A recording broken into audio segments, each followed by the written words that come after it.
Huh? Oh. What is going on? What is the deal? Mario here in Fighting FX, and quite a show. Jam-packed stuff. Lots of opinions, lots of different things happening. I got Michael Woods coming on to talk about the madness that was Canelo-Crawford. Let's see what else. K-Flow is definitely going to reschedule for sure. Hopefully for the later in this week, but I'm still waiting to hear back. He's a busy guy, so obviously that is quite okay. Shout out to him and John Anik. Listen, there's a lot of stuff to go over. I'm rolling solo for the most part until somebody jumps on. So, we'll start here and oh, you know what? Let's see. Oh, you know what? Woodsy's ready, so fuck it. Listen, I wanted to do the outline thing, but I gotta start promoting, right? So I gotta send out the Twitch alert, I gotta send out, X and all that. But that said, look, first and foremost, Crawford won, I think handedly. I think the scorecards were a little closer than they should have been or could have been. John Anik, I think, did an amazing job. I was critical of why John Anik was in that seat and not Al Bernstein. I mean, look, you needed a color guy, right?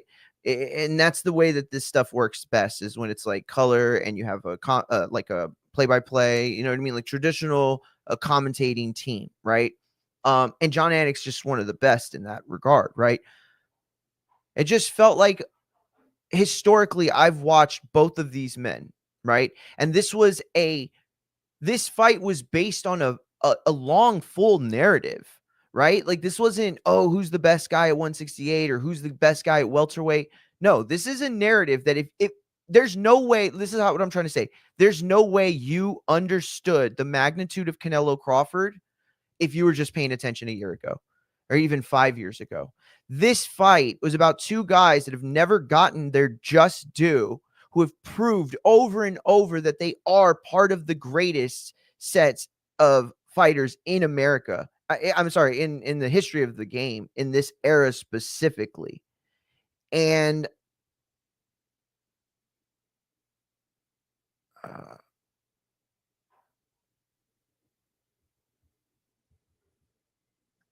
so to accurately call this fight what it was and what was on the line and what the stakes were, I'm sorry. I don't want to hear from some of you that just started covering boxing after TKO was paying buco bucks to do so.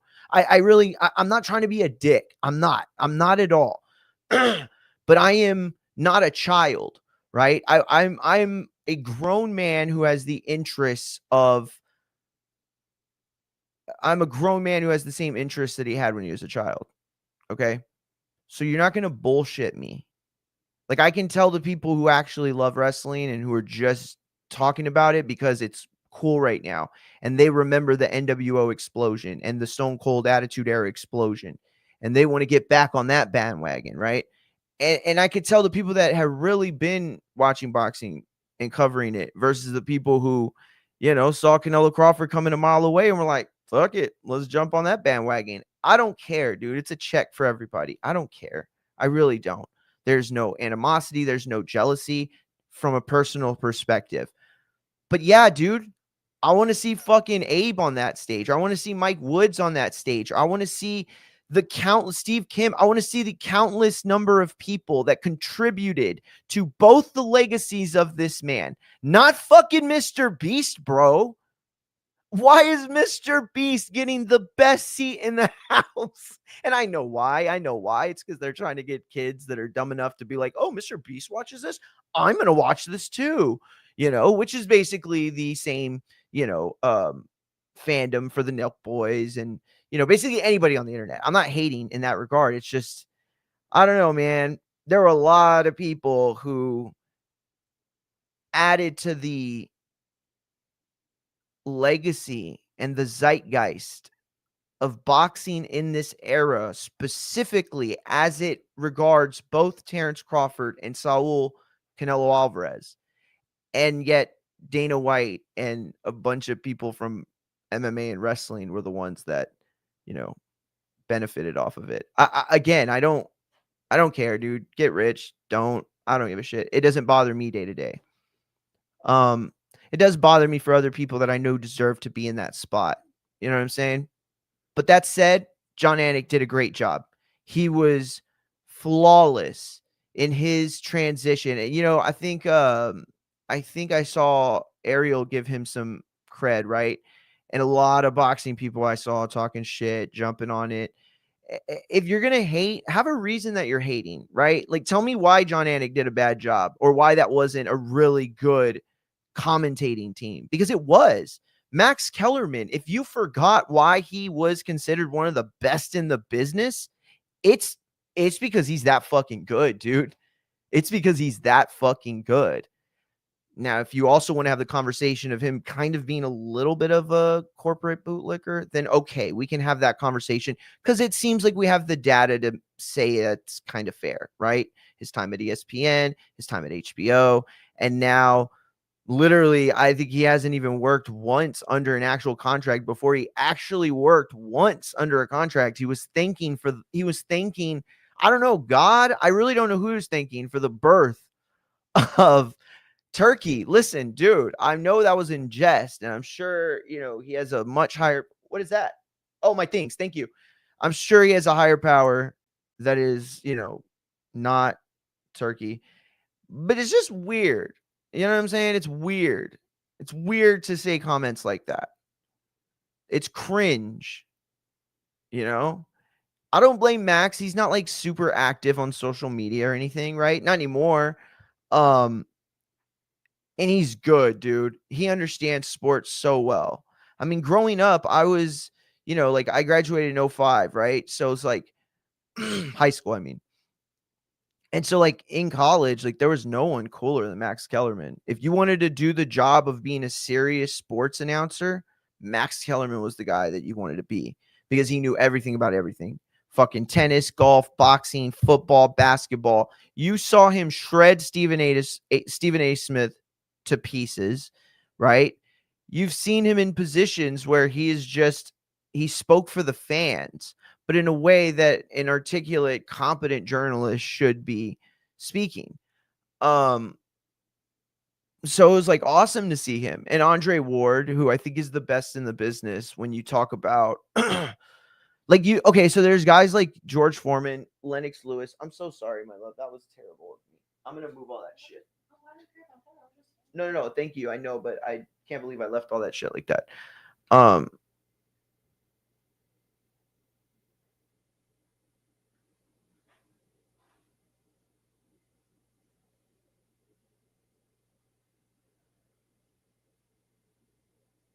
Yeah, you can come on, champ. I'll send you the link. But not until after I find out if Woods is jumping on or when he is jumping on. Um,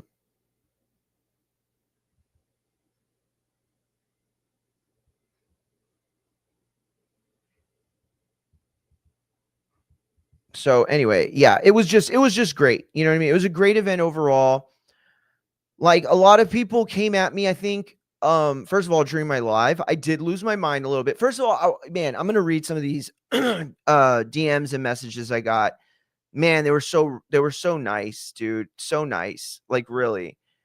Just like, this was like one of the, like, some of them were like, this is the funnest watch along or fight party I've ever been to.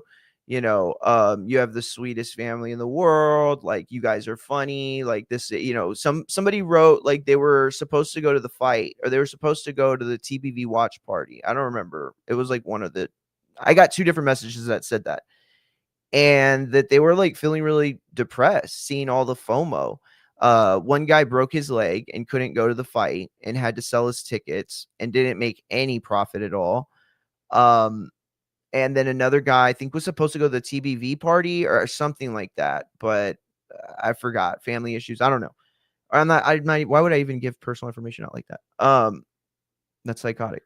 And so, both of them said like, "Hey man, I just wanted to, let you know that we had a blast. Me and my wife, we watched you, with my brother and his wife, and we had you on while the fight was on, and man, we were all laughing. It was a blast, and blah blah. And it was just so nice. You know what I mean? Because that's what I want. Like, this is gonna sound really cheesy, I know, um, but I always felt when I was in high school and in college that if anyone came to a fight party at my house, I could turn them into a boxing fan. And I did it all throughout high school and college. I am telling you, when there are people in my life who, when I met them, didn't know the difference between Oscar De La Hoya and Amante De La Hoya, or is that his Avante? I don't know, whatever that the singer is from Mexico. And today they're the people that call me and text me like, "Hey, where's the like, where are we watching the fights?" You know what I mean? That's cool to me. Like, it's cool. Like, I don't know, maybe it's terrible that I propagandize them into enjoying a sport that ultimately makes you pay way more than you should for their product.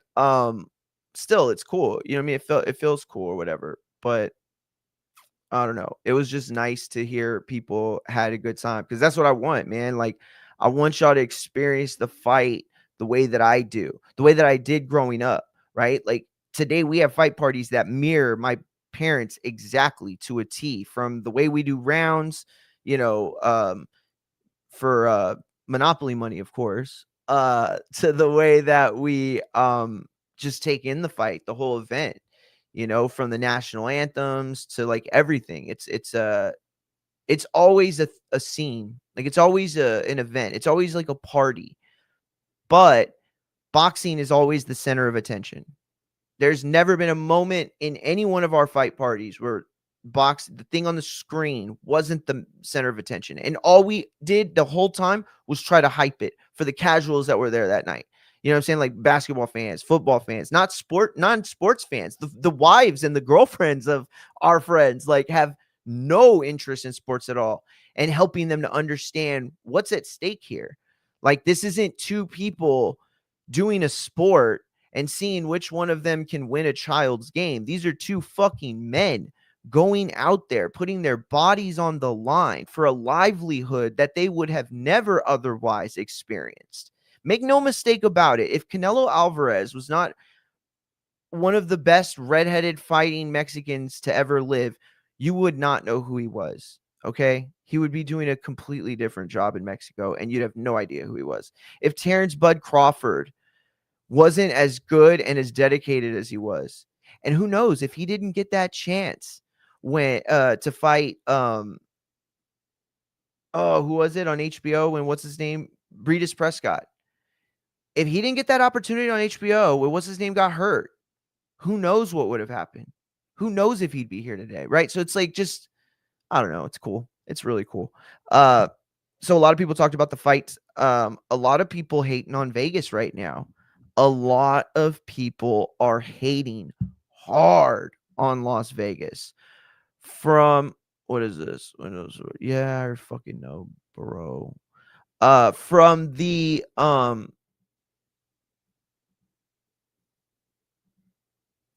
let's see. Let's do this. From the start time to basically everything. And I want to play this reel for you all. Now, this is D Style of D Style Boxing on YouTube, who you can go and follow on, well, YouTube and X as well, D Style Boxing on X. Anyway, what I'm going to do is I'm going to play for you something he said that's kind of like in regards to the bigger picture that we're seeing here of people rallying against Las Vegas. So after this weekend, D Style and many people, many boxing fans like him, believe that this will be the last mega fight that we ever see in Las Vegas again. There are many narratives that have been developed and spawned from this weekend that all have that same narrative in mind, right? That Vegas is dead, Vegas is done, that there's no reason to host the biggest fights in the history of the sport any longer there. Hold on. I'm just gonna try to clickbait everybody into coming through and watching on X by telling them that. I'm just kidding. I mean, I guess it is kind of clickbaity, isn't it? Hold up. Let me just yo, shout out by the way to everybody that threw the follows on Twitch this weekend too. That was big time, bro. All right.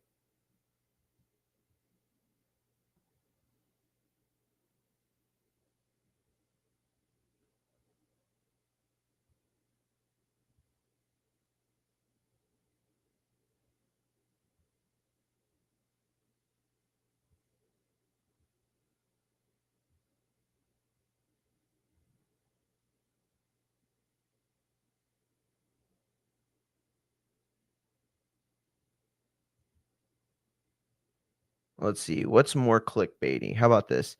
Is hashtag Las Vegas done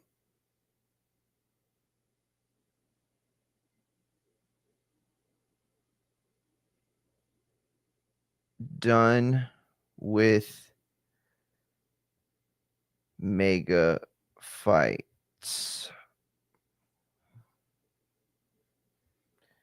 after hashtag Canelo-Crawford, hashtag Canelo versus Crawford.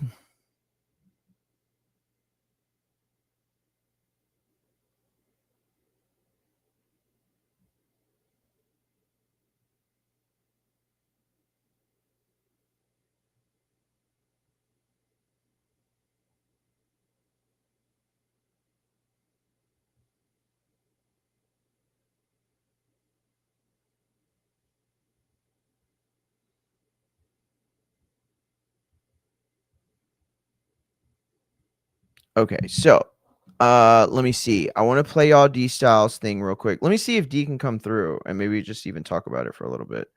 Event have fight fans had enough of LV's hosting duties. That sounds whack. Had enough of LV's.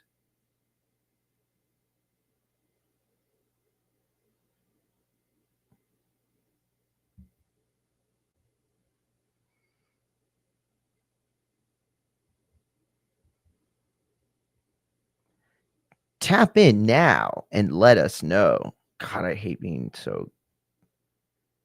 I'm gonna stop saying that word. I've decided it's just like more of a man thing for me. Like that was the word I used when I was a child, right? I was like 14 calling things gay. And I'm like, dude, you're gonna be 40 before this decade ends. Maybe find a different word. Like if I was retarded or stupid or like just like, didn't have as much education is not the right word. I don't know what the right word is, but if I wasn't as enlightened verbally and grammatically as I am, then I wouldn't hold it against myself that much, right?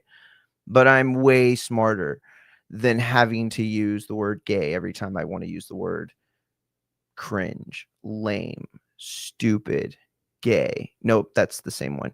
Like anytime I want to make something very apparent that it's like, you know what I mean? Like I don't have to use that word. I don't.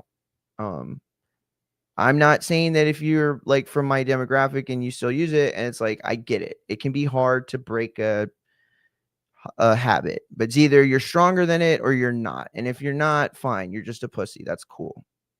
So hold on, wait, tap in now. All right, so here we go. Let's get started. I want to first and foremost, like I said, go over the commentary team. I thought it was brilliant. I really did enjoy John Anik's ability to basically transfer back and forth so seamlessly. And this is what people have to understand about that aspect of the commentating team, okay? I'm not degrading or devaluing either the color man or the play-by-play or any other aspect of the commentating crew. You know, traditionally it's a 2-man to 3-man job. Well, you might see a 4-man crew every once in a while. I think they're mistakes. But this was a good crew. This was a solid crew. Here's my problem. Now, what does this tell me as a fan, right? I'm going to not be a journalist for a second, and I'm just going to be a fan, okay? As a fan, I feel like what you're telling me is that I should only expect the best of the best when the fight itself matches that level. So anytime that I am given a commentating team that isn't that goes above and beyond what we expect today as the standard bearer for combat sports commentating, and then have to the next week or the next month or whatever next fight is coming be then degraded or devalued. That's how it's perceived, right? Because y'all are the same people putting on the same fights, whether you want to call yourself a promoter or not. That's fine. I don't give a shit. Semantics. I mean, you know, it's definitely illegal, but whatever. That's fine. Do you, right? But at the end of the day, this point stays true. You are not delivering a product from fight to fight that is worth the fight fans' A, interest, B, money, and C, trust. Now, let's take it back to HBO. And now here's a problem with this thing, right? Taking it back to HBO. Because I was covering boxing at this time, right? Full on lead writer for TBV, junior editor for several more websites that I was never able to really, whatever. And in all that time, HBO's reputation had sunk. I mean, as low as I'd ever seen it sunk, right? Lower than when people were talking shit about them protecting a rapist in SA or in the form of, the heavyweight champion in the 90s. And so like I remember it was like, oh, look at these people. HBO. Yeah, they got Chocolatito. So, of course, he's pound for pound. You're all liars. You're all propaganda. Like, it was crazy. Like, people were so upset with HBO for telling us that Golovkin was better than they thought. Now, we look back and we know that, well, HBO was right, right? HBO was right. You were wrong. You thought Golovkin was a quote unquote Euro bum, not a term that I use, a term that I've heard many other people use. A lot of people who have a lot of very high, ratings in the boxing podcasting world. And so it's like you have those people who had to learn how good Chocolatito was, right? They had to learn how good Golovkin was. The rest of us who could recognize it based on the continuity of the sport and what we know is possible and not, or what is harder today than it was back then, like all of that pointed to how good they were, right? But no, HBO were propagandists.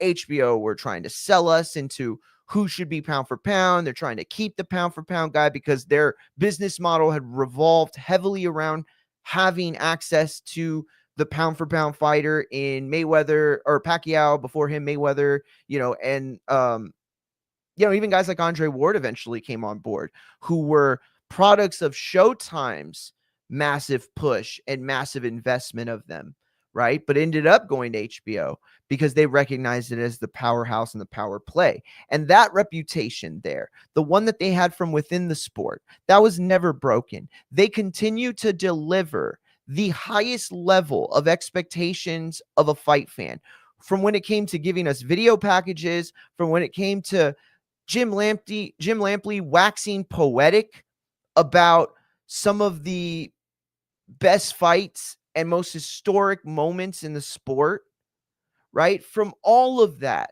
it was just a consistent professional package. And let me tell you guys what's important about that. When cable became a thing, right? They had to find ways to let you let them inside your home. Okay, so what do?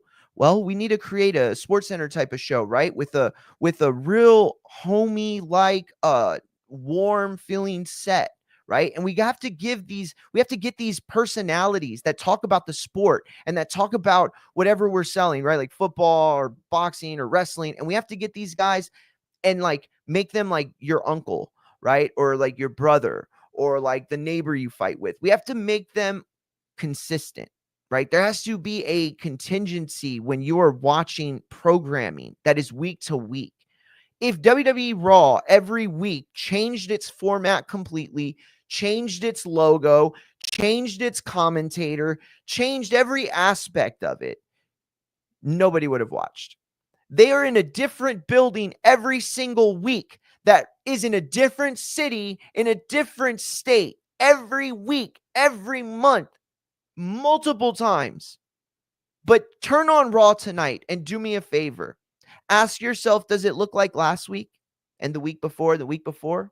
Will it look the same the next week? Sure, commentators get shifted around, but there's always a Michael Cole. There's always a Corey Graves. There's always a somebody there who's going to welcome you and make you feel like, yes, this is where I'm at. Even though the show that I fell in love with ended 4 months ago when I first got into wrestling, here it is today, presented as the same thing, right? And it helps to clear things up. There is a specific era of wrestling known as the Attitude Era, okay? And that looks a whole lot different than any era that would follow. Ruthless Aggression, PG, and then up until today. There is an era of UFC that is vastly different, okay? The Zuffa era. Like today, John Anik is thought of as one of the best in MMA, rightfully so. But let me remind you about a guy named Goldberg. Does anybody remember him? Not the wrestler, the commentator. What was his name? Jeff Goldberg? That's not his name. What was his name? Shit. I can't believe I'm forgetting. Let me talk to Grok, I guess.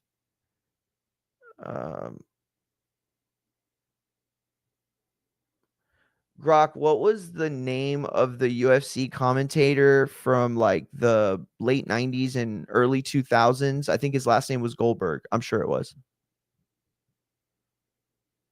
Yeah, you're thinking of Bruce Buffer. He wasn't the commentator. No. First of all, don't fucking do that. Don't tell me what I'm thinking. I'm telling you right now, I think his name is Goldberg. So before you interfere or interject in what you think it is, understand your AI, but I'm a combat sports journalist. So I am the proprietor of truth in this conversation. His name was Goldberg. He was a commentator and he worked with Joe Rogan. Look that shit up before you correct me again. Sorry, I don't know why I talked to you like that. Oh, all right. My bad. I should have checked first. Yeah, Mike Goldberg, play-by-play guy through those wild early UFC days, feeding setups to Rogan till around 2016. You weren't wrong. Mike Goldberg? That was his name? Mike Goldberg? You're sure it was Mike Goldberg? Can you show me a picture of what Mike Goldberg looks like? Yeah, Mike Goldberg. That's him. Picture this. Mid-60s guy. What the fuck? I didn't tell you to describe who you're telling me Mike Goldberg. You know what? You're fucking done, dude. You're cooked. All right, let's see. Mike Goldberg. Yes. Okay, you were right. Sorry, Grok. Only for that last part. You're a bitch in every other way. Mike Goldberg, yes. Okay, it was Mike Goldberg. Thank you, Matt. He said, does anybody remember Goldberg? Mario then forgets commentator's name. That's exactly how it went down, champ. Listen, no, I think that you could say this is one of the legends, OGs. The success of the UFC is absolutely tied to the abilities and skills of one Mike Goldberg. Do I keep wanting to say Mike Judge? I don't know why. Mike Goldberg. And fine, I forgot his name. He hasn't been around in like what, 2 decades in the UFC. I mean, he still worked, he worked for Bellator, and he's still very much part of the fight game, right? He provided his legendary voice to the UFC games that would become synonymous with great combat sports gaming. Okay. He was the soundtrack to the greatest era of UFC that we have seen and will likely ever seen. No, I'm not talking specifically about talent or pound for pound. I'm talking about presentation. I'm talking about excitement level. I'm talking about the way that the fighters were presented to us. Okay. That Zuffa era, best ever. Okay. And again, John Anik can be technically better. He can be superior in knowledge of history of the sport. He can even be more equipped at understanding the fundamental skills and strategies that go into a specific UFC or strategy fight. But at the end of the day, this guy, Mike Goldberg, okay, and Joe Rogan are the backdrop to the success. Okay. They are Celine Dion to what would be the Titanic. They are, was it Hans Zimmer? No, it wasn't Hans Zimmer. Yeah, Hans Zimmer for Batman, right? Was it Batman? Hans Zimmer? Who did the Star Wars? I forget who did the Star Wars, but these are the you can't watch Star Wars without the music. It's just not as good, okay? And you can't watch Batman, even the shitty versions of Batman after Michael Keaton, without the music. The music is part of it all. You know what I'm saying? And that's all I'm trying to say is those commentators were epic. Sorry, my bad. Thank you for reminding me. Jessica, or is it Jessica? If it's Jessica and that's a reference to what's that show called? What's that show on ABC that we watch? Where it's like the kids are from Philly and they follow teachers at the really like hood ass school. Abbott Elementary. If that's an Abbott Elementary reference, you're goated. Congratulations, you're getting a wrench. If it's not, then just forget what I said. So anyway, yeah. So Mike Goldberg and Joe Rogan, they have their place in it. And all I'm trying to say is that when you think back on the best version of wrestling, the best version of boxing, the best version of MMA, what you're seeing is a repeat packaging, a packaging that was viable, a packaging that was capable of creating return customers. And I'm not trying to oversell the music and the commentating and the lights and the camera angles. The fighters were really great. They were awesome. But you can have one of the best fighters in the world and not present them well. Look at Fedor, right? Fedor, as long as I'd watched MMA, I'd heard of the myth of this Fedor, right? And I always wondered, why isn't he in the US? Why aren't we seeing Fedor in like every fucking movie in America? Why isn't this legit Russian badass who probably has a body count? Like I'm not talking about like women body. I'm talking about like the other, let's not talk about it. Grandpa just needs some of his meds body count. And when you look at that, it's like, oh man, they dropped the ball on that guy Fedor. No, did they? Did they drop the ball on a guy who kind of looked like your fat old uncle who bowls? This hairy-chested, bald man with like pinkish weird lips. Like if you just saw a picture of Fedor's face, you would think that he suffers from a syndrome where grown men get a disease and then start to look like giant babies, because that's kind of what he looks like from the neck up, is a giant baby who could kill you. Then you see him fight and you realize, oh, holy shit, he is a legit badass and could just murder anybody. Presentation would have helped that guy a little bit. Presentation would have been something. If somebody with a little more vision, I think, could have said, hey, you know what? Let's sell that. Let's sell the fact that he literally looks like your uncle that goes golfing on Sunday and then drinks way too much beer watching football the same day. And let's sell the fact that he's not a big fat loser who's just like over consuming beer. He's actually one of the most lethal human beings in existence right now. Capable of possibly killing every single man in America. I mean, like one at a time, obviously. And so again, you look at all that. You look at all that historic data that we have, and it suggests that fight fans of combat sports, appreciate and value a commentating crew and production that is trustworthy and has a level of continuity to it. So again, I'm not saying it was bad that John Anik was the commentator. Not at all. He did an amazing job. He really did. Hats off to him. Maybe he should be boxing dude now a little bit more. You know what I mean? Maybe he wants to, the way UFC is going. But ultimately, I don't like the fact that we're never going to see that again. We're not going to see that again. When are we going to ever see those commentators again together? Probably never. Max Kellerman isn't going to do Wednesday night DAZN fights. Max Kellerman is not going to fly out to Puerto Rico or Mexico to do these low-level fights for guys coming up. He's not even going to do a Virgil Ortiz-Lubin fight. Why would he? Why would? Maybe he does that. Who knows?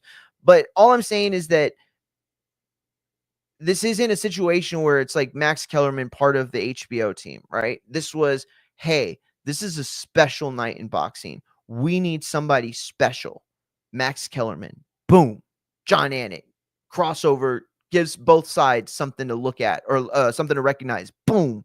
There you go. Andre Ward knows his shit and is as fine polished a media presence as any ex-athlete that has ever existed. Boom. Now that's a great commentating team for a very special night. Wait, but there's fights for the rest of the year. So are they going to be the commentators? Oh, they're not. Oh, it's not going to look anything like what we saw. Oh, because that was such a much bigger.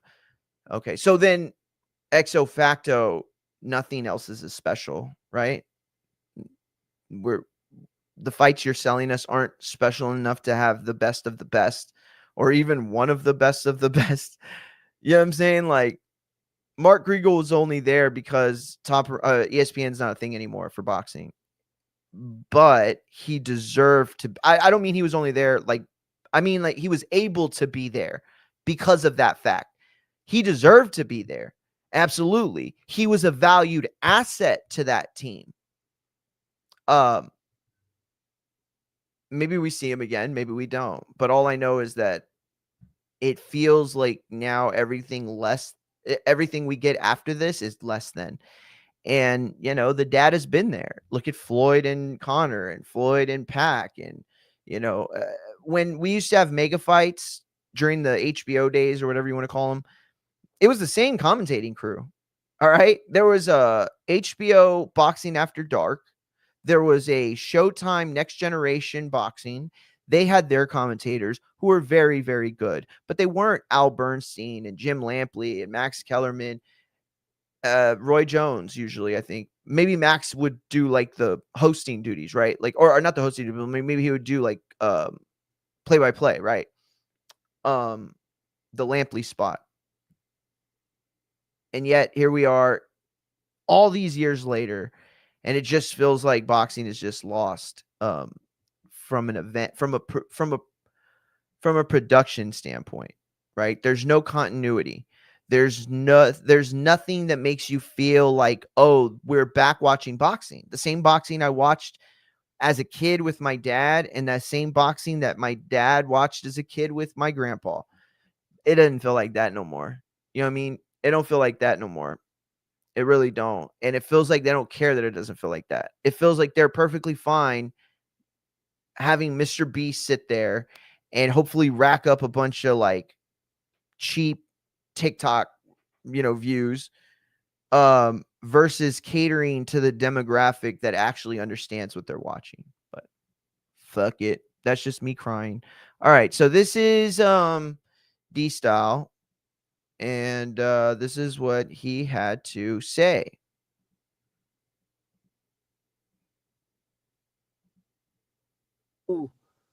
give credit where credit is due. Look, I've been watching. I want to put it in perspective.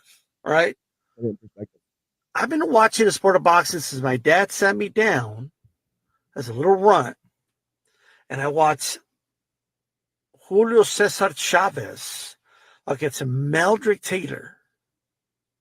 Unbelievable. If you haven't watched that fight yet and you call yourself a boxing fan, slap yourself. Okay, but it's out there. Watch it. Unbelievable fight. Meldrick Taylor ahead on the scorecards. Chavez is punishing the body, though. And you see the damage in Taylor's face, but he's winning the fight. You know, and he's ahead on the scorecards. And Chavez knocks him out like in the last 12 seconds. Traumatic stuff. Go watch that fight. That's how long I've been watching sport. I've been covering the sport of boxing. From YouTube, the Blog Talk days, to doing the... shout out the Blog Talk days. Yo, you don't know shit about boxing on social media if you don't know about Blog Talk. A bunch of people call in, like 50, 60 callers, and thousands of people would tune in. Bro, it's a wild west. Let me tell y'all. And hey, let me tell y'all right now, there is a reason why I could go toe-to-toe with anybody on any show. All right, there's a reason why I go to TBV and I ain't been on in months, and I sit down in 5 minutes. I control the goddamn damn. Why? Because I've been watching this shit. You know what I'm saying? And the Blog Talk days, that was like my training days. Those were like my Rocky, like in the snow, and then now he's like fucking doing like crazy pull-ups, like the 80s workout montage video. That was the Blog Talk days. Just a wild west of random people, mostly calling from ghost phones or private numbers, and just saying the most craziest things that you could even think of. People that had shows that had no business having bus passes, let alone a platform out into the airwaves. Jesus Christ. I loved every second. Well, no, I hated it. It was terrible. But I look back today, and man, what was it? You know what it was? It was like 2-a-days. Football, school, Texas summer heat. You got to get back to school fucking 2 weeks before everybody else, bro. Just to throw up in the Texas summer heat. That's the only reason you're showing up, is to throw up twice a day to get ready for a game of football you had no business playing at your size. But you know what? I look back and it was bonding. There was a bonding moment, right? When you're throwing up next to a dude and he's looking at you and you're looking at him, you're both projectile throwing up. That's how you make a brother. You know what I'm saying? But it is what it is.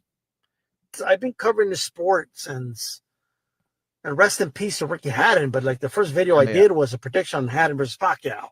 R.I.P. Hatton too. I forgot to say that. That's how long. And Woodsy's here. And I'm only saying that to say this. Hey, what's going on, Woods? I'll give you your intro. Just hold on 1 second. That is one of the greatest boxing performances I've ever seen.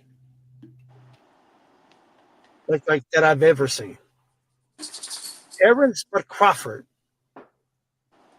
put it together, and he just did everything right. He just did everything right. That was an unbelievable. Okay, you know what? I'm good. It's a little longer than to get to where I wanted it to get, but I'll go back to it because I definitely want everybody to hear it. But now that we have the legendary writer himself, the man who I feel has contributed more positive to the sport than I think than over 90% of today's active field. Positive, I said. Positive. Michael Woodsy Woods, thank you for joining us, man. I appreciate you jumping on. Yeah. Last minute. But after this weekend, man, I feel like we have to hear from you. We need you to kind of guide the zeitgeist of combat sports as boxing relates to it, to properly paint what we're seeing here, what period of transition it may be in. And I do want to hear what you thought about the fight ultimately. However, before that, just to stay on topic, we can transition into what your thoughts were on the actual fight. Yeah. I am getting the feeling, based on several prominent people on social media, including yourself, that Las Vegas may be cooked as a destination for the most elite matchups in combat sports. The tone is, the time is no longer adequate when the vast majority of America remains on the East Coast and or Central Time. You commented on this. You've been commenting on this. A lot of people don't understand how these are big deals, but they are, because if you weren't watching in 2009 when Amir Khan, when something ran over and Amir Khan was like 1 a.m. fighting East Coast time, walking into the ring, then you don't understand how serious this can be. Woodsy, just from that perspective, real quick, what do you think about how Vegas matched up to the scene of this weekend and fight week? And where does it stand today on the precipice of a sport that seems to be expanding more and more globally from its famed home in Las Vegas? What do you think about Las Vegas's days as the cornerstone of boxing destinations? Well, their metrics are going to be different than something I'm normally interested in. I'm in Brooklyn, New York right now. New York is New York. Vegas is Vegas, but is Vegas the Vegas of old? No. However, see, when you get me, Mungia, I think you get a Libra. You have a person who is going to look at hopefully both sides, all sides of the scale. Balanced scale, yes. So I would start with Vegas seemed to be doing pretty much all right with the number of asses and seats at Allegiant Stadium on Saturday night. I do not know. Maybe you do know how many hotel rooms were sold and such. Did Vegas do well from that perspective? So what I'm hearing is from somebody who that I know that regularly covers the commerce, Las Vegas has some good numbers they're ready to project as a city. Yeah. The indications is, I don't know what was the stadium, what was the max that they could have gotten in there? Oh, I forgot. Let me see. I'll look it up. You keep going. Yeah. I'll look it up. So that versus what they could have gotten in there. Hey, thank you, Anna, for the Cash App. We appreciate it. You're the champ. Appreciate it. And also, what, someone just give money? Yeah, I've been getting nice, bro. Yeah, TikTok is a generous place. Hey, frick, any place that's a generous place, I'm into that. So thank that person for keeping you in business a little bit, because here, why don't we just fucking segue into that right there? Well, they only gave it to me after you came in, so maybe they meant it for you. All right. Well, that's neither here nor there. The proceeds will go to this is your infrastructure and all this. What I'm maybe more interested in, as far more than Vegas and how Vegas did, was me and my sector and my vocation as a journalist. And that was one of the surprise takeaways from this week, this fight week, was that journalism actually sort of came to the fore more than people are used to. With, I don't know if you've already talked about this, with Sean Zettel. Yes, I've covered this all weekend long. Right. It's so that is still sticking in my head. Go ahead. But in the context of, where did Sean Zettel sit to watch that fight and cover it on Saturday night? Exactly. Same place Dan Raphael did and whoever the fuck else. You needed binoculars, motherfucker. So that to me is more import than how the fuck Vegas is doing. Vegas is thank you, man, so much for coming on here and doing what you always do, and keeping the bigger picture in perspective. Thank you for that. I was ready to come on here. It's not a bigger picture to the masses, though. But no. See, but that. But it should be. You almost made me say something I was going to regret. Listen, look. Yes, no, it should be 1000%. It should be. Now, I'm not telling people what to care about in their day-to-day life. Not at all. Okay. Right. And I can tell you that if boxing is one of those top 3 things, and they're above anything that it resembles kids or family or job, You got some priorities to set. However, that said, I was prepared to give credit where credit's due for this first hour, right? I wanted to make sure that I came on here and said, look, Dana did a good job. I mean, he did the job. Okay. You came on here He a few did. He months ago did. and you He could said have. He could have this done it. was an This. Let's fucking go further then. Bang! Right it now, the was an real talk. unfuckable it was He could have done unfuckable it in his sleep, from yes, Mario, and absolutely. he frequently did. Not shitting on the guy, No, but no, did no, he not at do all. anything different? Now, listen. Hold on. Now, hold on. Right there. Right there. In this day and age, you get people prefacing what they're going to saying with a fucking dick suck glaze job, right? Oh, well, I think highly of Dana White and blah blah. Dana White doesn't give half a fuck what I think, and so I'm not going to fucking glaze him by saying how fantastic I think he is. I think he is very charismatic and deserves a humongous amount of credit, but to a point, bro, it's his ambition. This guy is on top of the world of a certain type that is fucking bigger than just combat sports. He is Sure. absolutely obsessed with having that UFC event at the White House, man. Yeah, absolutely. And we avoid that kind of talk a lot because A lot. then maybe we're gonna veer into Charlie Kirk territory or something. Don't want to do that. Don't No, no, no, not wanting to absolutely do not. that. However, it's fucking there. Most of the time, we in journalism and in social media and this realm right here, we don't even talk about it. Why don't we talk about it?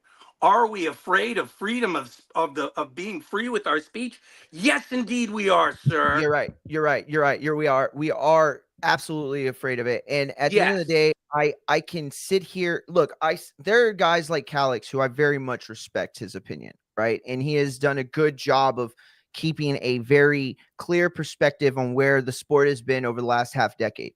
However, I see him, with these cheerleader tweets on X like Dana White did a great job. Thank you, him and Turkey and it's like, Yeah. yes, they did a good job in the sense of it wasn't a failed job. It wasn't a bad job, right? Yeah. But are you telling me that Tom Loeffler couldn't have done what Dana did, or maybe even No, he better? could have. Or what about Bob He could Arum, have.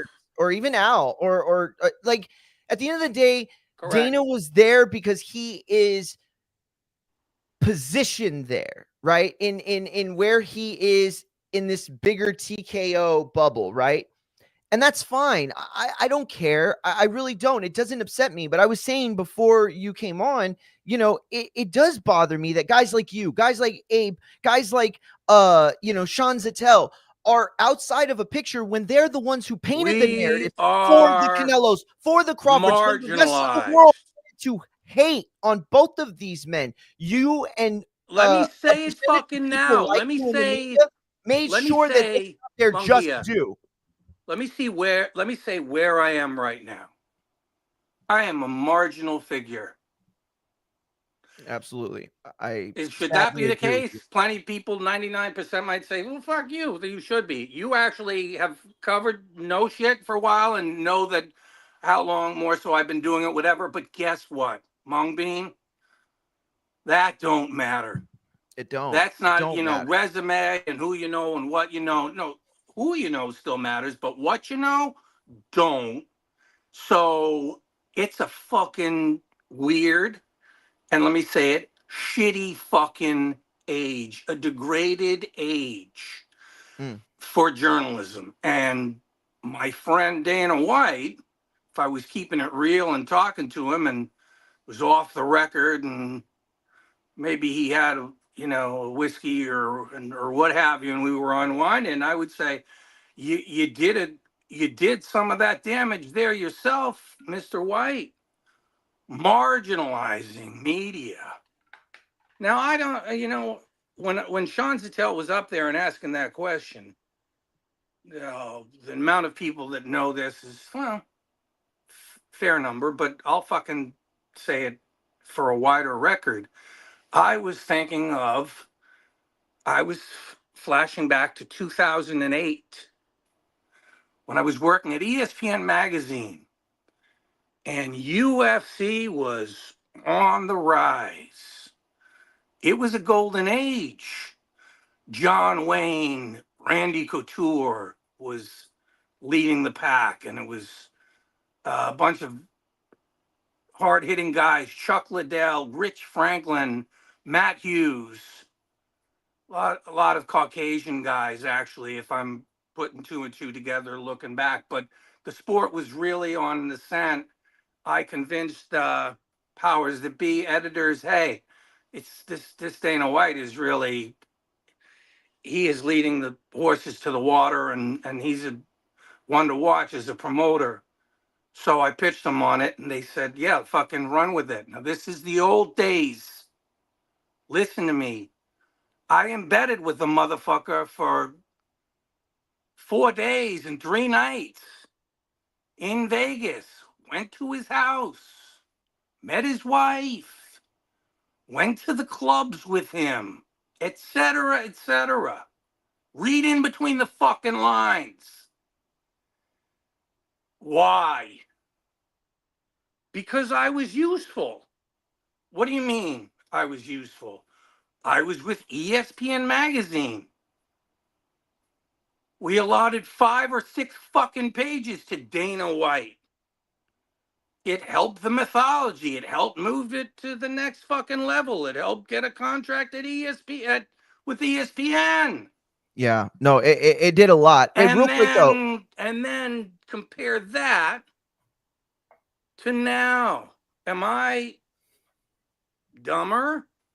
Do I know less? Am I less of a wordsmith, etc., etc., etc.? No. Probably I'm wiser, etc., etc. But who gives a flying fuck? I can get a fucking AI agent to write what you write, an approximation of it, and it'll be 80% as good. And I can pay that motherfucker nothing. Okay. Now I'm answering the question of why and how I've been marginalized. So, once again, going back to Vegas, fuck Vegas. Let's talk about what you and I fucking do and how it continues to spin in a direction which is, you hear that sound? That's the swirling of the stuff going down the fucking toilet. Sorry. Not sorry. It's fucking reality. What is media now? What is press now? The lines have not blurred. They've been obliterated. I'm going to pick on them right now. I'm going to say it. I have a hard time stomaching it. The glazing, the hyping of Max Kellerman. it was hard to watch. Hold on, real quick to listen though. to, and Hold on, I'm not alone. I let's read keep this fucking comment let's keep sections. this A real lot of quick. people. Yeah. I want to get into that too, absolutely, but I want to just make sure that I catch people up because I this event attracted a lot of non-boxing combat sport fans, right? People that literally only watch collegiate, Olympic wrestling or or MMA or kickboxing or K1, whatever, right? So it's important, I think, to offer context at this time. So the point that Mike is making that I absolutely agree with is based on this clip right here. So this is a clip of Sean Zettel, my former colleague at TBV, Ness, for all the things that people might want to say about him. He had the foresight to hire Sean Zettel when he had no experience and recognized just how talented and just how passionate he was about the sport. But this is the clip right here that we are alluding to. This was a question and answer portion of the press conference from earlier in the fight week for Canelo-Crawford. Thursday night, I night. believe. You're right. Thursday night.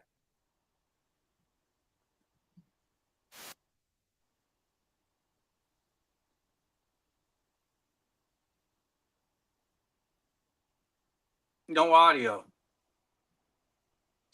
I think that it's because I did it wrong. Okay, so let me just play it through here then.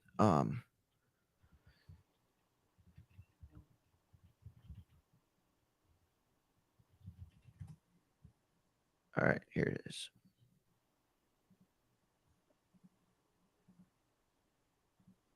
Again, this is Sean Zattel asking a question at the UFC. I mean, at the Canelo-Crawford press conference. Dana, this fight, as you said earlier in the week, is set to be the third highest gate in combat sports history. The second biggest gate you've promoted alongside Mayweather McGregor. The top 5 gates in combat sports history come in boxing, and they come in the last 10 years. So my question to you is, why then do you want to make sweeping changes to the Muhammad Ali Reform Act that is meant to protect fighters to bring about a business model that currently has your company already paid out $375 million in antitrust lawsuits and has 2 potential pending class action lawsuits on the way as well? Well, this is obviously a long discussion. If you set up an interview, this isn't about me. Set up an interview that I'll never give you. Guys on Saturday night. My follow-up, Dana. Earlier this week, I love that he just California went into the State follow-up Athletic like that. Commission had a hearing Fucking balls, about bro. TKO trying to bring those changes to the Ali Act, and it was postponed 3 months. Listen, I get it. You want to showboat right now. Showboat. Set up an interview with me if this is really what you want to talk about. Showboat. Yeah, it's really what I want to talk about. These two, ask them and you can set up an interview with me. Dana, my follow-up is, if My TKO follow-up. can't make those changes to the Brilliant. Ali Act, will you still invest in the sport of boxing? Will you compete in the market? Listen, if you want to be an asshole, and that's it right there. We don't need to hear any of the bullshit answer that Dana gave us. No, we don't. At the end of the day, Whitey was dismissive and didn't get into the subject matter, so fuck him. Exactly. And Woodsy had made this point during his ultimate comment of bringing this on, right? And the point was this, right? This event was always marketed towards people that don't know what they're watching. And I'm not being ugly about that. That's the nature of casual fans, right? These are people who don't have as much invested interest as us, okay? That's what's important about media. That's what's important about journalism. Whether we're talking about foreign affair politics in North Korea, China, and Russia teaming up in this era, or whether we are talking about a boxing show that happened on a Saturday in September. It doesn't matter. Journalism is the root of how we connect the truth to the people. And him avoiding this question is, let me translate what the answer was. This is the answer that Dana gave. Now, he didn't say these words, but I'm giving you Dana speak. This is what he said. Hey, guy, you're embarrassing me in front of all these people. That is the first time that I'm getting a chance to be in front of. You know damn well I don't know how to talk to you in boxing in a way that I'm able to propagandize what we're doing, so I'm not going to answer this. So what I'm going to tell you to do is to go fuck off for asking me a question during an event that is made to capitalize the most financially off of a narrative that we made up. And that is the reason why the Nelk boys have more access to UFC fighters and Dana White and the UFC than any other journalist in the UFC. Who are the fucking Nelk boys? You know what? You're probably smarter than me for not knowing. The fact that I've had to No, I'm not. It's to my discredit. It's to my discredit. No, I promise you, you're better off not knowing. But ultimately, it is a situation where the guys that would ask those questions aren't in media row anymore. Certainly not in the first few rows, right? No, and Mr. Beast is sitting in a seat. You know where they are? You know where they are? In the home apartment. They're not fucking there. They haven't been invited. They haven't been invited there. They haven't been made to feel welcome in a long time. Now, I'm not saying if I'd been in there in Vegas that I would have had the cojones of Sean Zattel. I'm going to tell you, I'm going to admit I wouldn't. I'm going to say maybe 10 years ago, maybe. I love you for being real, brother. I really do. I love you for being honest and having such a self-aware understanding of yourself. That's like high level thinking. We lost your audio there, bud. Yeah. Yeah. You got me? You're good. Yeah, you're good. Yep. I've been beaten down by life And so I pick and choose the fights that I take on much more wisely. Sean Zattel, bless him. I think he's married with the kid too. So really, I'm the Sean Zattel cult. I'm in it, baby. And I'm gonna say I can tell Abe Gonzalez would say this. I've been in it a while. I've recognized not as long as you, because right, going back, but no, just well, no. Let me give myself a little fucking credit here, and you always give me credit, so I don't need to do it anymore. But I'm gonna say almost 10 years ago, 10, yeah, 8. We'll say 8 years ago.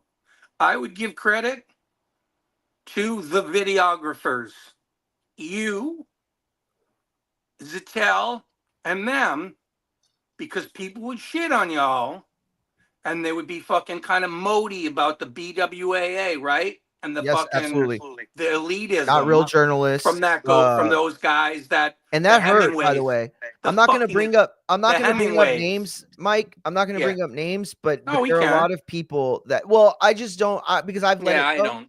But there are a lot of Yeah. journalists that DM'd me, that guys that I looked up to, guys that I idolized and wanted to be like and have careers like them.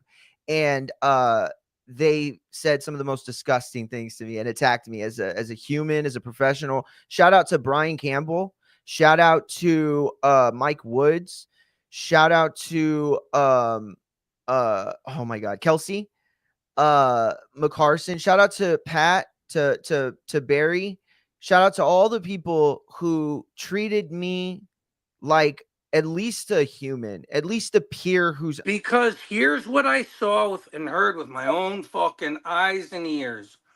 Y'all were sometimes, and I'm saying often, asking better fucking questions than the previous generation of media. Why? Because you actually were more and more immersed in the sport 24/7 than the That's fancy a fair boys point. were. Yeah. Without kids and a wife in your mid to late 20s, there's a lot more time to be. So that's where that sort of obsessiveness, I appreciated it, and I saw it in Zattel, and I saw it in you guys, and yeah, thank you for recognizing I called out some of the fucking shit in Oh, yeah. my own sphere, because in my own sphere, there's a lot of fucking shit. And by shit, I'm going to define it this way. People who are in it not wanting to recognize how diminished we become. The people in, they're elected into the BWAA, but they're working side jobs. And dude, I'm not shitting. That's just, there were like every year that went by, there you could count the number of people full-time jobs in boxing, one less every fucking year, and now there's like 3. Not, you know what I mean? And That's not even ridiculous. people have to side Ridiculous. hustle just fucking to, yeah. So dude, who is left in the building? Zattel still trying to fucking figure it out and adapt.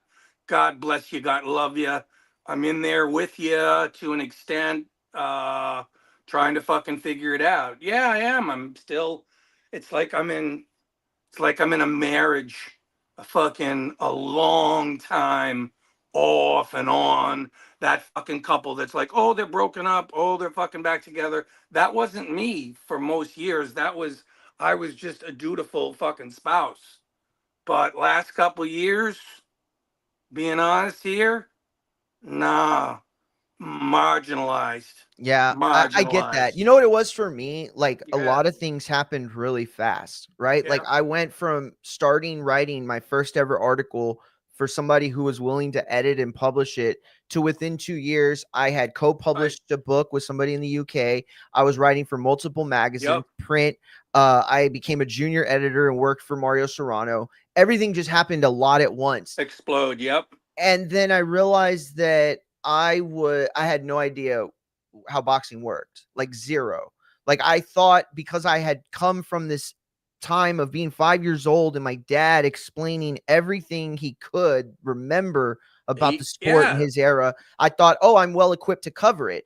But no, I had zero. I'm listening to Adrian Clark tell me a story that I couldn't publish because it was off the record, and it horrified me about my sport, thinking, oh my God, adult professional men put people at risk like that for money. I couldn't believe it, man. And ever since then, this poetic hold that boxing had on me, the one that Ernest Hemingway helped develop, the one that Jim Lampley helped develop, he was poetic. It broke hard. So then I look today at the people that helped keep that alive, and I realized they're on the sidelines. You know, for all the credit you want to give me, I appreciate it, but you have to understand the only reason I was even trying to be good at that job is because of people like you and Kelsey and Brian Campbell and Steve Kim and you know what? Even though he did talk a lot of shit about me and very much hated me, even you know, I'm not gonna say his name. Fuck it. You know, these people. I'll tell you off air. Huh. The actor, the Hollywood actor. And so at the end of the day, I think, yeah. But you know what? At the end of the day, look, I think he was a bit of an attention seeker, but at least he was trying to put a very important topic into the mainstream. And I'll give him credit for that. His delivery at times was bad. Tough.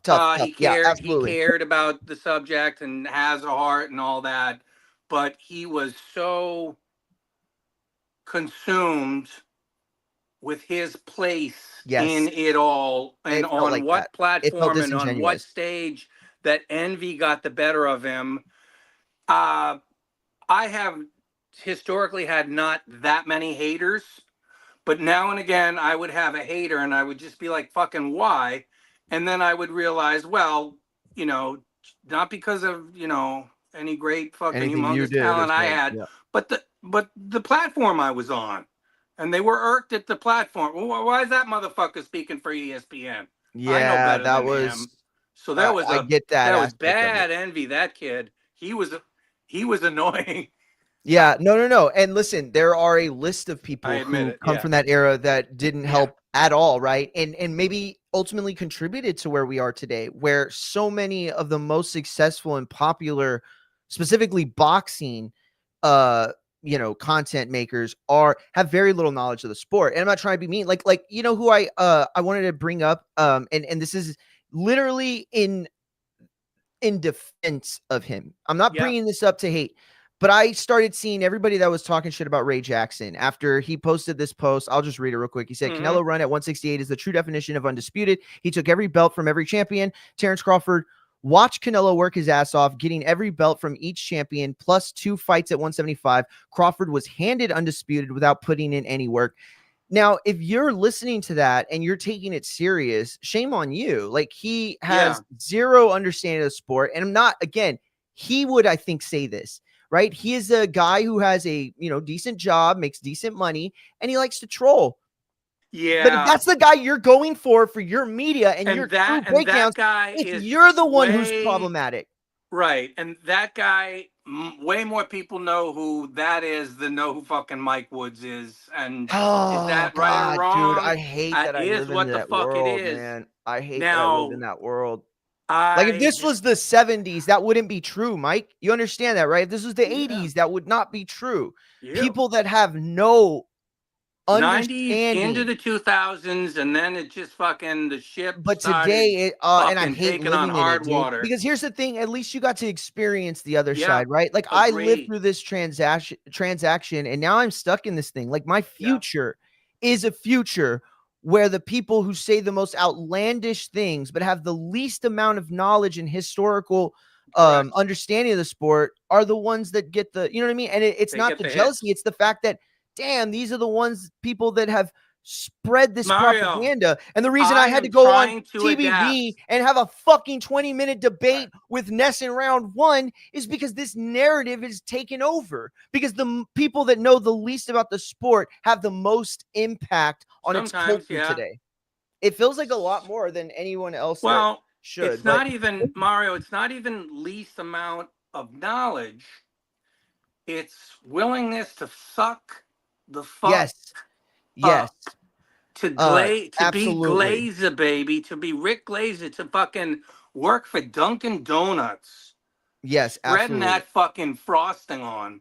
Unless Cruz and his wife are in the car watching, then I don't use that language at all, and I don't know what Mario does. But that said, you're absolutely right, and you made that point. I want to real quick reach Machine Gun Matt's comment. He said, I completely agree. Max Kellerman was a grade A glazer on Saturday. He should never call another fight again. See, and that's where I'll disagree. He was great during the fights. He was amazing during the fights, I thought. He provided very good moments and input, right? However, and throughout technical 5 weeks, analysis. But when he fucking jumped to bigger picture. Oh man, that was listen, I haven't seen Max in years. I'm friendly with Max. Known Max from a long time. Way back. New York different City era of kid, ESPN and boxing. when he started in fucking ESPN Friday Night Fights, I watched him. From day one, he wore a stupid fucking leather jacket for a while. I remember that. So yeah, I that was remember during his way time on back Around the Max. Horn too. I remember way back Max. If I were to see him and we were to have a frank talk and he were to say, hey, sometimes I see the things you tweet about me, Woods, I would say, guilty as charged. And I would say, I'm sorry that my ire sort of bumps up against you. It isn't only you, Max, but Max is one of the top 10 guys for me and for a lot of people, archetyping for the know-it-all opinion era of journalism and social media, where opinions are weighted heavier than facts from reporting. So I'm going to say I have a hard time a lot of the time with what is coming out of Max's mouth, and I don't like it, but it stems from my PTSD on fucking watching and listening to the games change, journalism change. When Larry Merchant was shoved out in 2013 for Max, that cut me. And it's made Max very wealthy. Is he a sellout? Yeah. Oof. He says things as opinion that are debatable. And a lot of people, not just myself, so I don't feel like I'm Mr. Envy fucking lobbing shots. You don't sound that way at all. I You're not coming across that way to me at comment all. section, people right there with me. And Well, by the way, put this up not right just here. fucking old people, not just Generation X, you fucking younger people too, 40s, 30s, even 20s. So that to me is good. I guess I try to look for bright sides, bro, because there's so many dark sides that we point to every day in the news and in life that I don't want to be like that. I get that, and I appreciate that. I do. I appreciate the decision to try to look at the brighter side. Look, I grew up in an era where I was a fan only, never even thought I'd be a journalist, watching Max Kellerman, not knowing a lot of the things. And at the end of the day, I didn't have a good perspective on him, because I can tell you that watching this fight week and hearing some of the things that came out of his mouth, it was like not shocking, like, oh my God, like it wasn't like an idol like falling or anything, but it was just more of like, I didn't remember it being that bad. And now thinking back, wait a minute. It wasn't that bad. You noticed it. You picked up on it. We went over the line. The lines aren't blurred anymore. The lines are obliterated. Not for everybody, though. But if you're willing, Max, I don't know how he gets paid, but he should be getting paid out of the marketing funding from Turkey Al-Sheikh. And there are different places, right? Out of marketing, because That's what he's fucking doing, bro. And you know, between he has such a huge knob control over polishing Dana, mostly Dana, and that just was the knob that polishing felt the weirdest. everywhere. That felt the Even with weirdest of Crawford, all. he was I mean, this is a guy who was slobbering over around. him. This is a Have guy some who's around. respect for yourself. I don't Yeah, know. this is a guy who was around when Thomas Hauser, started working for HBO, and all those people that questioned the ethics there. Mhm. And at the end of the day, Max was always very defensive of that aspect. And I guess I just didn't really pick up on it because I grew up in an era where boxing on HBO was the destination. And Right. every week they gave us a package that made me feel like there was continuity. Like I was watching the same show that my grandpa grew up watching and my dad grew up watching, or not grew up, but you know what I'm trying to say.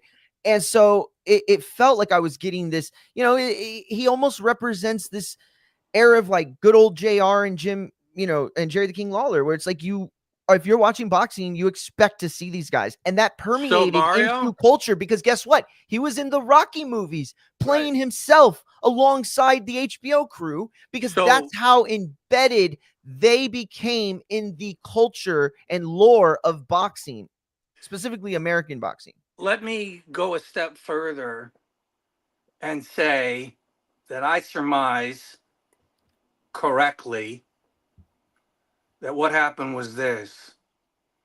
Turkey Al-Sheikh wanted Jim Lampley to call those fights, to call that fight Canelo versus Crawford.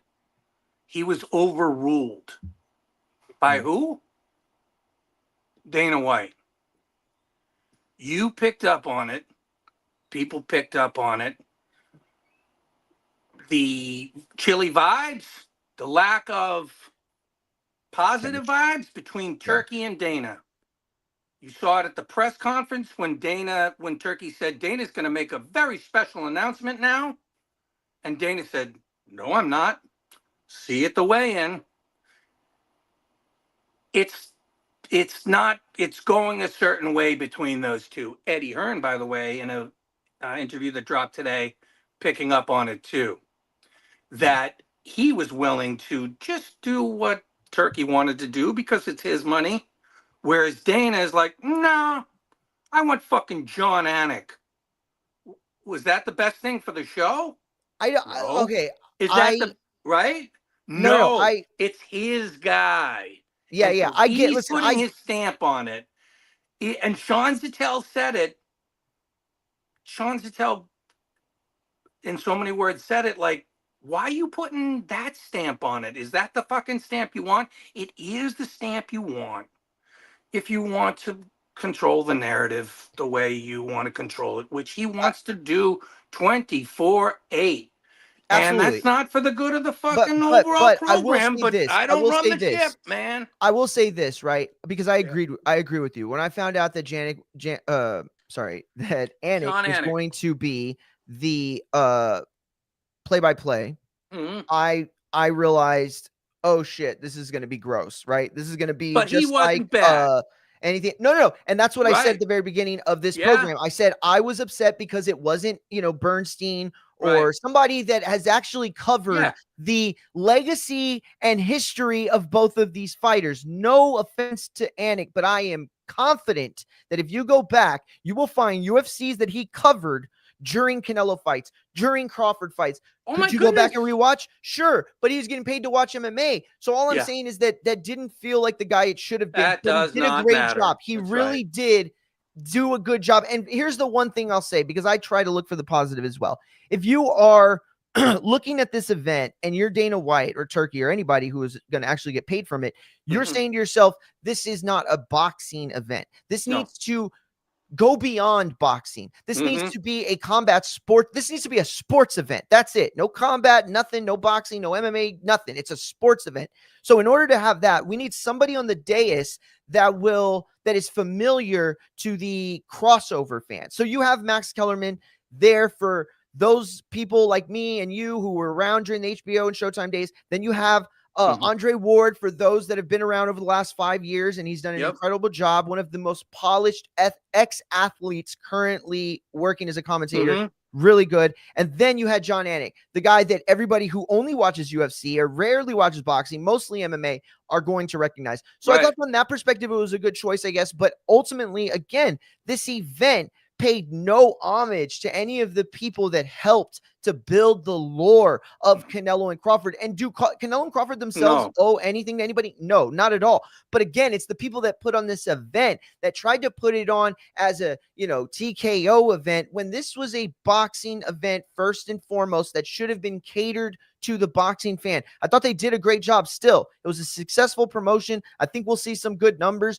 but ultimately it kind of felt like a last hurrah. It almost felt like here's the big, sellout sell, the big everything must fight of go, the century, bro. Absolutely. And so when you see guys like Sean Zettel come in and create this wave and this thing, but then you don't see anybody in boxing talking about it at all. You just have people feeding into this system that is easily propagandized. You know what I'm saying? And so I look at what happened this weekend, and I think, wow, I don't see a future in this. If you, Dana White, cannot answer that simple question, or you don't already have a marketing team, that have come out with some sort of response, you're cooked already. You're cooked. It just feels like you're trying to get over on everybody without anybody noticing. So you're trying to keep all the people that know what's going on outside, arm's length away, so that you don't accidentally get a Sean Zettel or a Mike Woods or an Abe Gonzalez that asks a real question. God forbid we ask a real question about you trying to come in and take over boxing. This is split division so wide. How is this not one of the most prevalent conversations going on in the sport right now? It is done the most unthinkable. It's put Golden Boy and Al Heyman together, who claimed that they were working on a 5 against 5. It put Matchroom and Frank together. Who would have thought that would have happened? These people are now having to work against a common enemy who they thought was their ally in Turkey, who is now ready to give everything over to Dana. From Turkey's side, it seems like, wait a minute, are you going to stay invested in boxing if this whole Ali act doesn't go your way? It just feels very fishy. I have a question for you. Shout out Shushan Boxing Champ. Follow up with him myself, but he did not answer me. Did Sean Zettel ask for? Did he ask for and or get the interview with Dana? So from what I've seen on Sean Zettel's social media and platforms, he has not commented on that in any regards of a follow-up. He's talked about how it went down. He's talked about the fight itself. And that's the thing, is Sean Zettel is such a professional. He said, oh, yeah, I know you're trying to, get your 15 seconds of fame. If you're a boxing fan, a real boxing fan, and you don't know who Sean Zettel is, then you're the one who needs to fucking educate yourself on who Sean Zettel was. And that's what happened to Dana. He didn't realize who he was talking to. He didn't realize he was talking to somebody that most boxing fans respect and have the respect of the fighters. And so when he did that, he essentially made it him versus boxing. That's how it was presented to me. And so while I fully expect Sean to follow up, he did the admirable thing. He kept it about the fight. He didn't go and try to make himself a star, even though everybody was loving him for it. I did a whole show Friday thanking him for what he did. And yet he didn't take advantage of it like he could have. There's no OnlyFans Sean Zettel where he's telling us the real story. He is a real one. He's a real one. Sean has his Raiders gig and PBC, even if TKO blacklists him. That's true. He, real recognized real talent. Yeah. People recognize talent. So the Raiders, PBC, all these people, they see what they get in a guy like Sean Zettel, even if TKO doesn't. What does he do for the Raiders and PBC? So I know that for the Raiders, he works in the background. He does like videographer questionnaire stuff, but I know he also has an on-air gig with their social media team or their web. I don't know. It's something else. I'm not the biggest Raider fan, so I don't really care. But obviously we all know what he does for PBC, and you can what does he do? Remind me. What does he do for PBC? What does he do? I mean, he basically. Oh man, I don't want to put it that way because I don't want to make Mark feel bad. But everything from the videography side to production setup and what's the word? I forget what the like industry term is, but it's like PBC itinerary setup doesn't do stuff. that much content anymore. So what is Sure, he? sure, but Yeah. at the end of the day, But that's I what he's think been the doing? point I he's didn't know making that. is that, hey, they have, because here's a I lot of didn't people were know saying, that. oh, Sean just risked his whole career. Oh, Sean just, burned his career up with T blah, blah. No, he didn't. No, he didn't. Because a lot of people try Okay, to so come in that and take over changes. boxing. It doesn't work that way. This changes. See, the more you know. I don't always pay fucking attention that deep on that. I didn't know he had that. That's very interesting. And also, that changes the flavor of his questioning. It does and it doesn't, right? It does and it doesn't. You can It make does the in the argument. sense that Yeah. sure there are some, you ulterior motives you could suggest. Ah. However, Sean Zitel's bread and butter, in my opinion, what is his future and what is helping him become a vital name in boxing is Sean Porter and everything they do on that media content, as well as everything the Porter way, as well as everything he does for, is it Boxing Scene, Fight Hype? I forget who it is. And so the mainstream medias outlets that he works for now, I mean, they let him do his own like segmented live stream and podcast weekly. They show a lot of belief in Sean. So again, I think it's more about he doesn't have to worry about not asking, or he doesn't have to worry about asking questions that might make him persona non grata. Other routes of access to Exactly. things. You see, for me, okay, it's real talk. Come on now, let's do it. Let's fucking. What worries me in this realm? Well, one of the things that I do like to do is call fights occasionally for Lineker Media and calling fights at Carib in Orlando. And you do a I do it great job, by the times way. or 4 times a year. And those run on DAZN. And I'm appreciative that those run anywhere. But what does that mean? It means that am I the person to do that look at DAZN and is it good or bad for boxing and pricing and all that shit? I am not that person. Am I enough of who I am as a journalist or whatever the fuck that I'm going to talk about some stuff that might not be beloved by some people that sort of, I get money from now and again? I've been doing that dance for a while. Yeah, I was at fucking Ring for fucking 10 years, only 10 years. People have been at Ring forever. So in that time, was I going to be the person to go and muck rake and fucking figure out what bad thing Oscar has just done? No. But in regards to that, the game has changed, and Oscar will even fucking tell you, and it's the truth. The media and what you're expected to be in exchange for your paycheck, it's different now. And it is absolutely. And here's the word that I will use: obedient. I am not good at being obedient.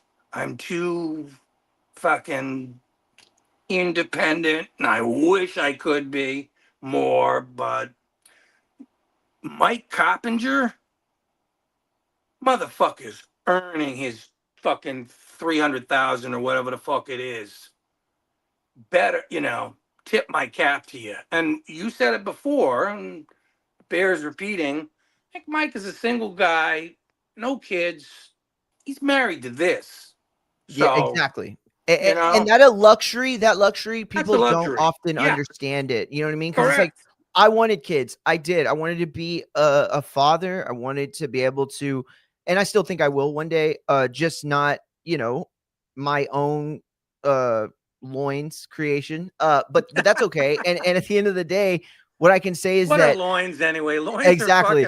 Loins are an annoyance, bro. What I could say is that while there might be some sort of hole in my heart for not ever achieving that father status or having that legacy, it is oftentimes filled with 1 a.m. documentary watching of a physics show that just dropped on PBS. I mean, on Prime. You know what I mean? Because I don't have to take a kid to school at 7 a.m. I don't have to wake them up and make their breakfast. I don't have to get to school at 3:30 for pickup and wait in a line that's going to take me an hour to get through.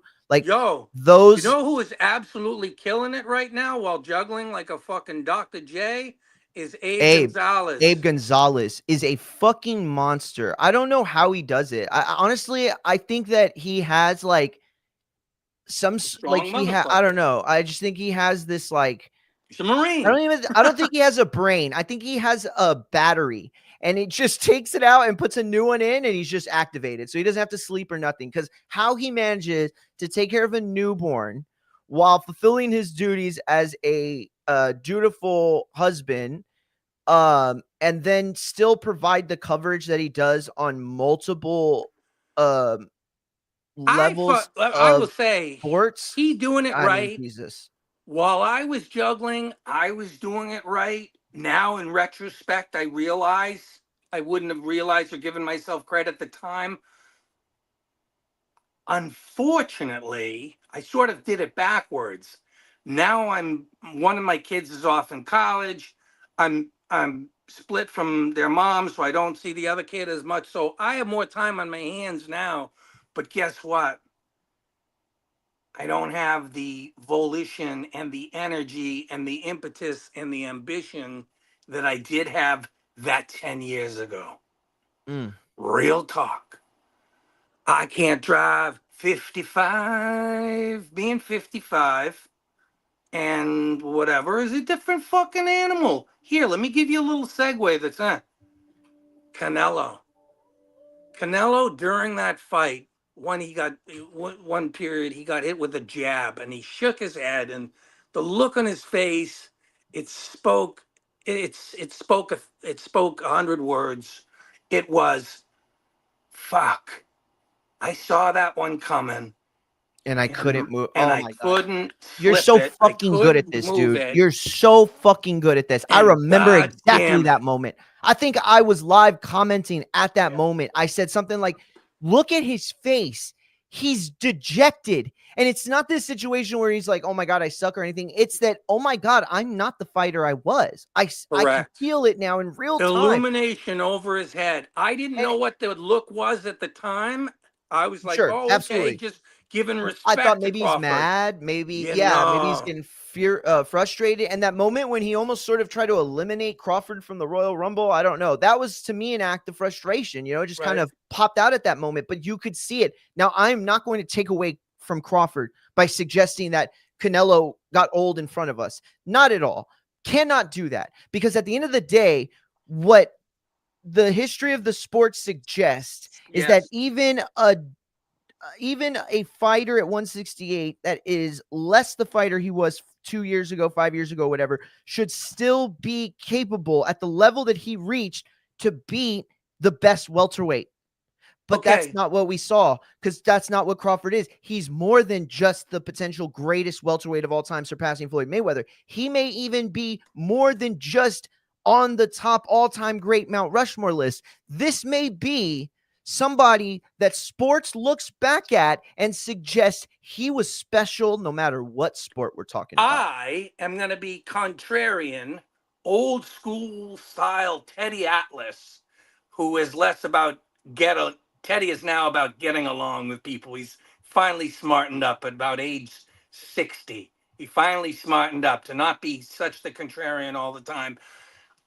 In regards to pushing back lightly here or suggesting the possibility when a situation like this happens in a super fight, there is a rush to anoint. Yes. And this is worse now than it was even 5 years ago. And I'll tell you why. Because motherfuckers want to go on social and whatever and expound and make it seem like their knowledge is greater than it is. About this guy's an all-time great. And they want to be the craziest. You don't know all-time fucking greats. You haven't been watching more than 10 years. So Round one said on TVB the other day, it takes years after the final fight so we can just to start to put in perspective where these guys fall in that list.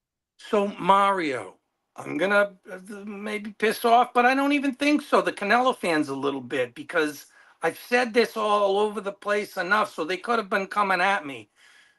This is a degraded age. This is a diminished age. I say that in the context of when we're talking about the greatness and the legacy of Terrence Crawford. Why do I bring that up? Shut the fuck up, Woods. It was a masterclass. He fucking owned the guy, this, that, and the other. He did. But I ask you this. The era that we're in, I'm a guy who loves volume. I love action. I have ADHD. I need the dopamine surge to fucking keep me interested every 30 seconds.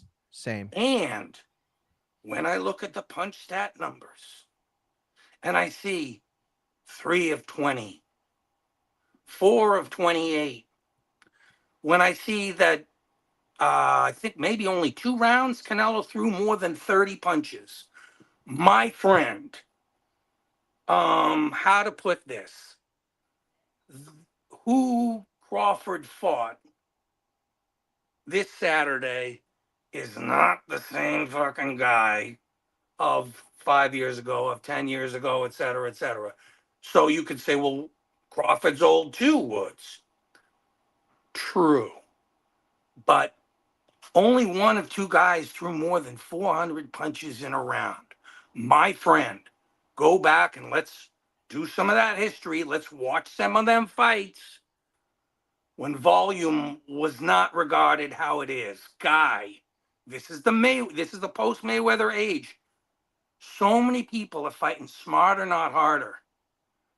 And it surprises me because I figured more people would be like, what the fuck? Where's the action in this?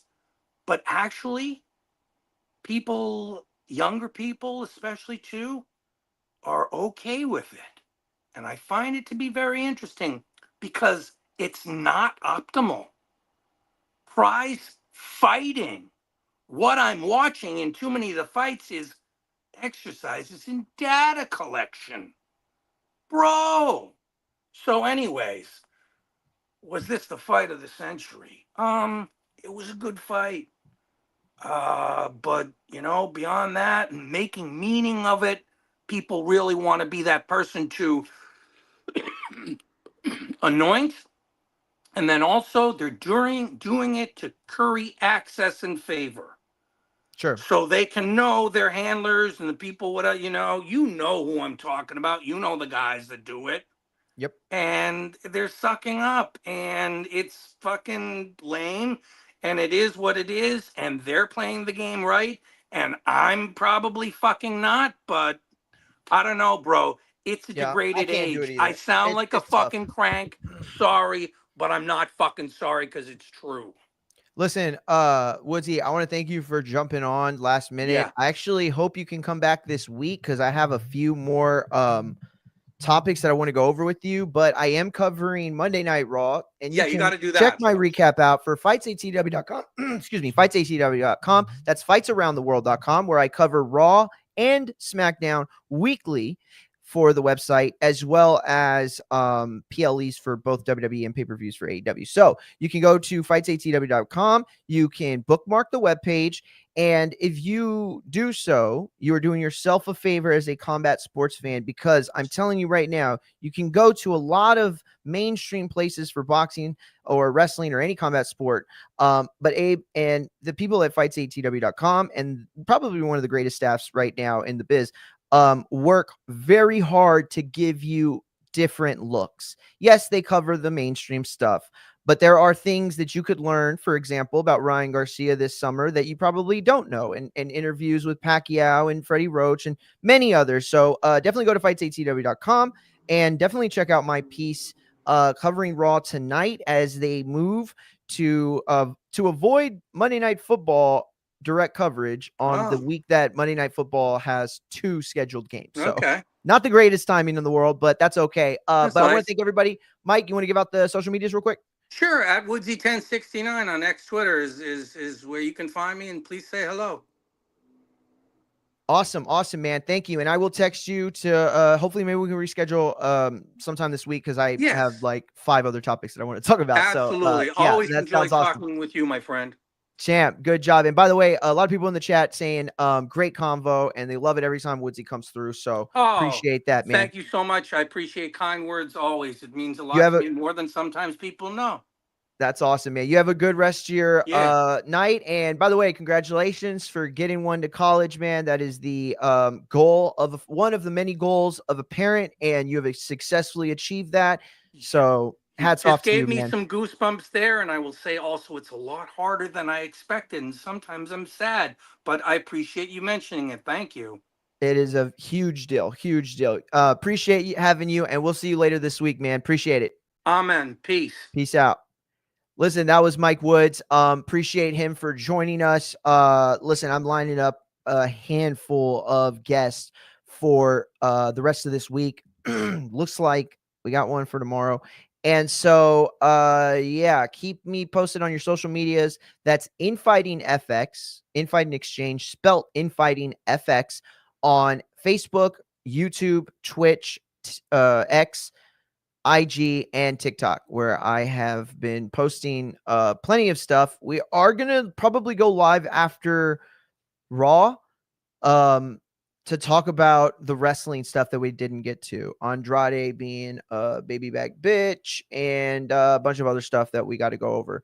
So tap back in. It's going to be a Twitch only show. No, you know what? I'll probably come out on X too, but no YouTube. So if you're watching on YouTube and you want to continue the show and you want to get your call in to talk about any of the things concerning Max Kellerman's job this weekend and whether or not you thought he glazed a little too much, how well Dana and Turkey did about putting on this event, and whether or not you believe that it could have been less successful or more successful if a more traditional boxing promoter had done it. We can run whether or not you thought Crawford Canelo was as close as some people are saying. It feels like the Ring Magazine and a few other sites that are very close to Canelo have continued, specifically Ellie Sebek, have continued to try to stroke the ego. Luckily for us, Canelo's a G-ass motherfucker who has always stood on business and has been telling dudes that have tried to milk him before interviews, don't be talking that shit. Don't be talking that I think you won shit. And he's shut it down a handful of times. Shout out to Terrence Crawford for calling out Ellie Sebek for not knowing shit and scoring a terrible fight. Dude, the guy had it like 8-4 for Canelo or something crazy like that. Whatever. We'll talk about that later this week too. After Raw. And again, you can join the channel, or you can join the show this evening by subscribing to either X or Twitch and waiting for the notification that we're live. We will be live tomorrow and Thursday on YouTube and TikTok. Wednesday will be a Twitch-only stream late, but we'll also be there early as well. So make sure you are subscribed to each one of those channels. And remember, nothing on the behind the paywall over here. Thank you to everybody who tapped in this weekend. Man, we had a really good live show turnout, the watch along. Apparently, a lot of people really enjoyed it, man. So start planning to kick it with us. You know, if you don't got your own fight party to go to, or you're not going to the bar and you're just looking for a chill night at home, tap in with us, man. All right. You are part of the family when you are watching the stream, and me and my family have been having fight parties and watching boxing for the last 30 years, literally. So, we want you to come and be part of the show with us. But I got to get tapped in. I got to get to work. So later tonight, about 9:30-ish, tap in. We will be live. Everything on Infighting FX. Shout out to everybody on IG too. My bad. Fuck. JD, Del Rio. Shout out to Clarissa. Shout out to Del Lacerna. Shout out to Bebop. Oh, Bebop. My bad. And shout out to Finscam, something like that, whatever. Shout out to y'all. Appreciate y'all tapping in. Until later tonight and or tomorrow. Peace.